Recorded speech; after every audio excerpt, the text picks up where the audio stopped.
আজকের গল্প মিলনোৎসব। লেখা ও পাঠ অমিতাভ রায়। পরিবেশনা রবিবারে ও অবসরে গল্প পাঠ। কলকাতার স্যার গুরুদাস কলেজের প্রথম বর্ষের প্রথম দিন। 1983-84 সালের কথা। একঝাঁক উজ্জ্বল ছেলেমেয়ে কলেজে ঢুকলো। নবীন বরণের দিন। খুব নামকরা কলেজ, কাজেই ভর্তি হতে যথেষ্ট নম্বর থাকলেও কালঘাম ছুটেছে অনেকেরই।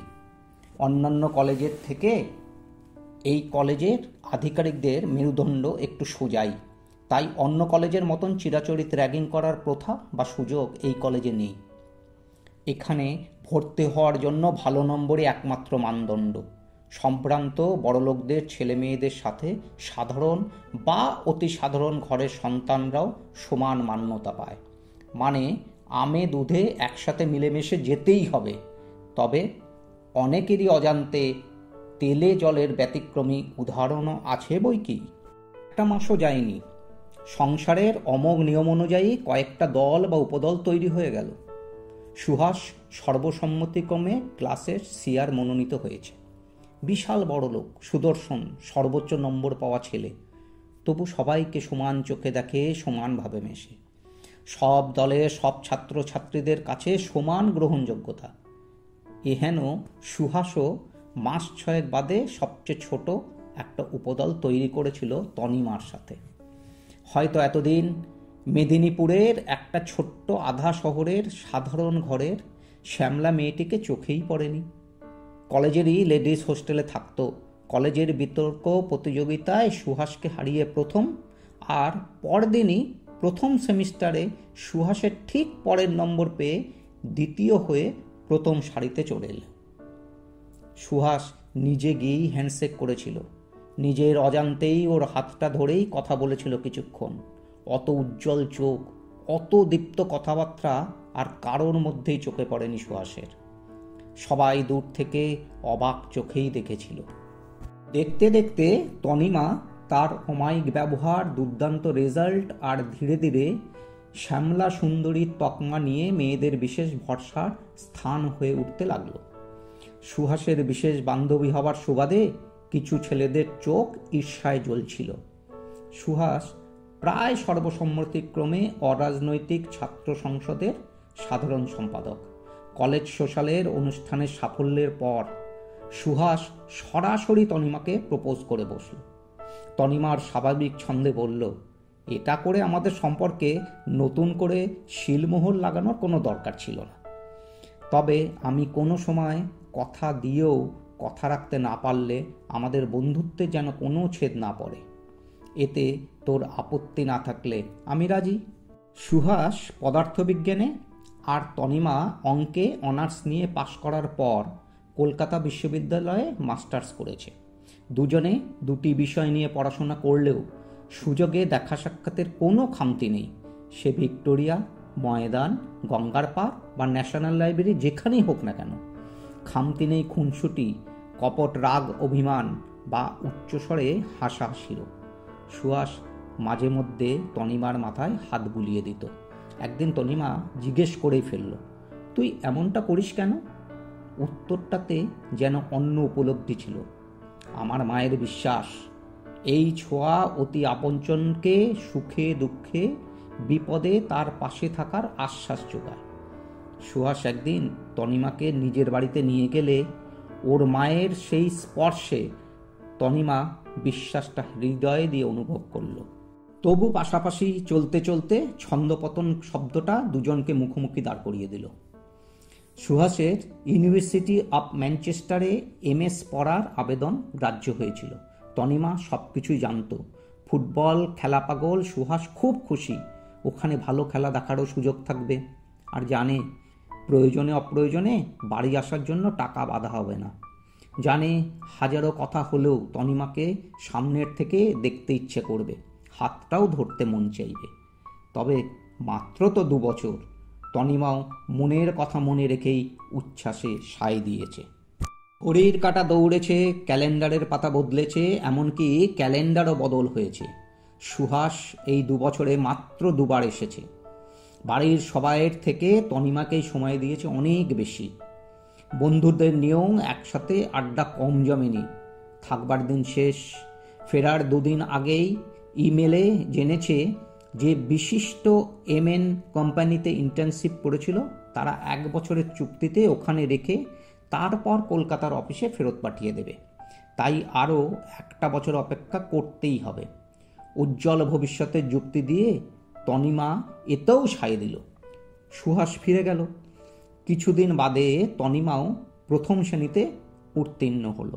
দারুণ ফল করেছে, সবাই জয় জয়কার করেছে। কিন্তু তনিমাকে মেদিনীপুরে দেশের বাড়িতে ফেরত যেতেই হলো, কারণ বাবা খুবই অসুস্থ। তনিমা শান্ত ধীর হলেও এ সময় মনটা খুব উচাটন হয়ে উঠল।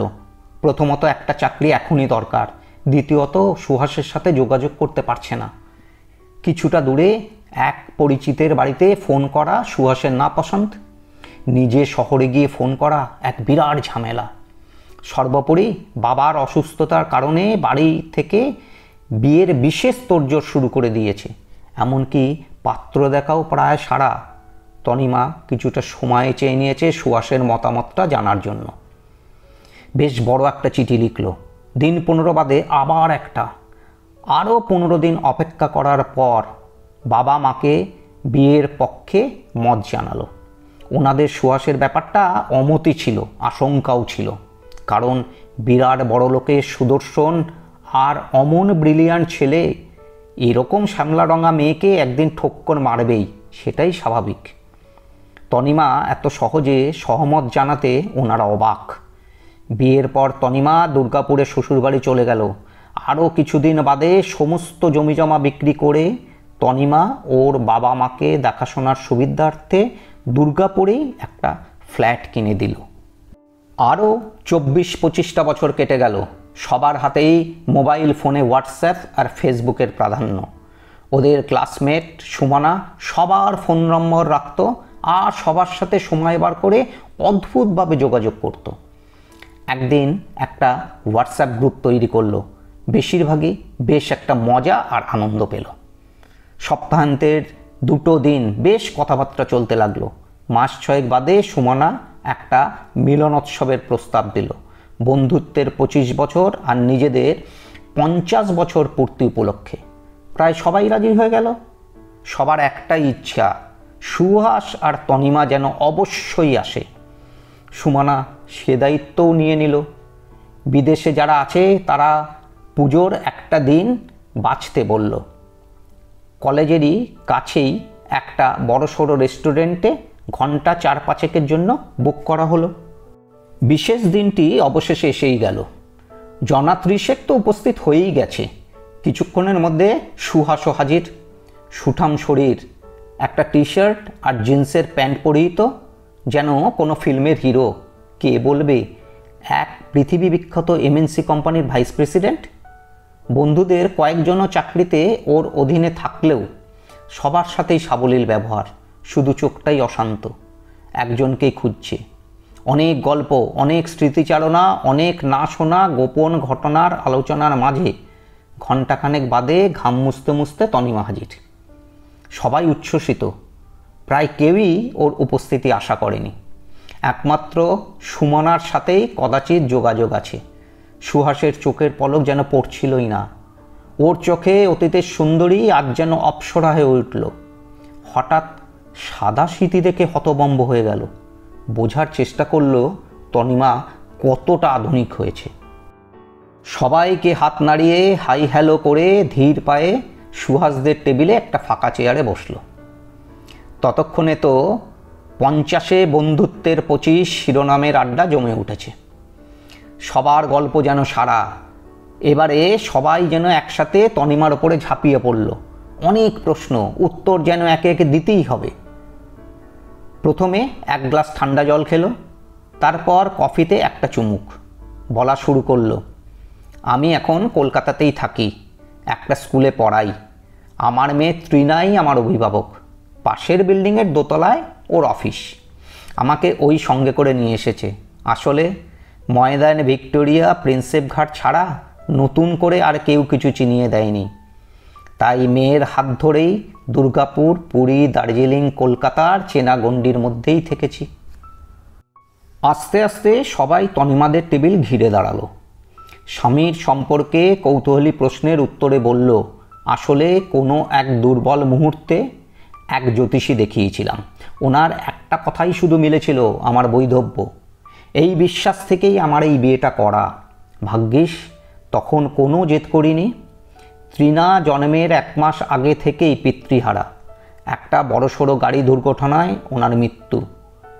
একটু দীর্ঘশ্বাস ফেলল, তারপর মুচকি হেসে বলতে শুরু করলো। আরও বলেছিল, জীবনের কোনো একটা শুভক্ষণে নতুন করে সংসার শুরু হবে। আজ ভাবি 25 বছর পর এই 50-এ এসে আবার নতুন কিছু। তবে তৃণা যা শুরু করেছে, ও জেদ ধরে বসে রয়েছে আমাকে কোনো সেফ হ্যান্ডে সমর্পণ করে তবেই ও বিয়ে করবে। তনিমার মুখটা কেমন যেন বিমর্ষ হয়ে গেল। ক্লাইম্যাক্সে যেন বিশাল ছেদ পড়ল। টেবিলে টেবিলে খাবার দেওয়া হচ্ছে। কেউ বা আনমনা, কেউ বা উত্তেজিত, আবার কেউ কেউ নিজেদের টেবিলে বসে চুপিসারে আলোচনা চালাচ্ছে মিলনের ঘণ্টা বাঁধার দায়িত্বের। সুহাস, তনিমা, সুমনা আরও 2-3 জন একটা টেবিলে বসেছে। সুহাস হঠাৎ বলে উঠল, এতদিনে কোনো সেফ হ্যান্ড খুঁজে পেলি না? আলতো হেসে তনিমা বলল, তোর মতন এত সৌম্য আবার দায়িত্ববান ভগবান হয়তো একটাই বানিয়েছেন। এ জন্মে জ্যোতিষীর কথাটা আর মিলল না। সুমনা হঠাৎই উত্তেজিত হয়ে বলল, তনিমা তুই কি জানিস সুহাস এখনো বিয়েই করেনি? মানে? কথার মাঝেই সুহাস বলে উঠল, আসলে 25 বছর আগেই পাত্রী পছন্দ করা ছিল। আজকে বুঝলাম কেন যে সেদিন ইমেল না করে চিঠি দিয়েছিল। ধরি মাছ নাছুই পানি আর কি। আর ঠিক ওই সময়ই আমি 2 মাসের জন্য অফিসের কাজেই অস্ট্রেলিয়া গিয়েছিলাম। চিঠির খবরটা পেয়েছিলাম, ভেবেছিলাম ফিরে গিয়ে সময় নিয়ে চিঠিগুলো পড়ব। ততক্ষণে অনেক দেরি হয়ে গেছে। দেশে ফিরে মেদিনীপুর গিয়ে লোক মারফত খবর পেয়ে বোকার মতন দুর্গাপুরের অলিতে গলিতে খুঁজেছি। এতদিন পর তাকে দেখলাম, হয়তোবা বড়ই দেরি হয়ে গেছে। তনিমার চোখটা যেন একটু ছলছল করে উঠল। সুহাস অনেকদিন পর অতগুলো মনের কথা বলে নিজেই একটু চুপ করে গেল। ঠিক সেই সময়ই তনিমার মেয়ে তৃণা রেস্টুরেন্টে এলো। মায়ের কাছে গিয়ে জড়িয়ে ধরে বলল, কেমন কাটলো দিনটা? নিশ্চয়ই দারুণ। আজ অন্তত প্রাণ খুলে হাসো। তনিমা সবার সাথে তৃণার পরিচয় করিয়ে দিল। দেখা গেল তৃণা তাদের নাম আর মায়ের কে কত কাছের সেটা খুব ভালোই জানে। সবাইকে আঙ্কেল আর আন্টি সম্বোধন। সবশেষে সুহাসের পালাও এলো। সুহাস বলল, হ্যালো। তৃণা বাড়ানো হাতটা নিজের 2 হাতের মধ্যে নিয়ে শুধু বলল, হাই। কিন্তু হাতটা কিছুতেই ছাড়তে চাইছিল না, যেন এটাই ওর মায়ের জন্য স্বপ্নের সেফ হ্যান্ড। সুহাস ওর বাঁ হাতটা দিয়ে তৃণার মাথায় স্নেহের পরশ দিল। তনিমা যেন আশ্বস্ত হলো, আর সুহাসের বিশ্বাসটা আবার হৃদয় দিয়ে উপলব্ধি করল। সবাই ততক্ষণে মিলনোৎসবের নির্যাসের গন্ধে মাতোয়ারা আর উচ্ছ্বসিত।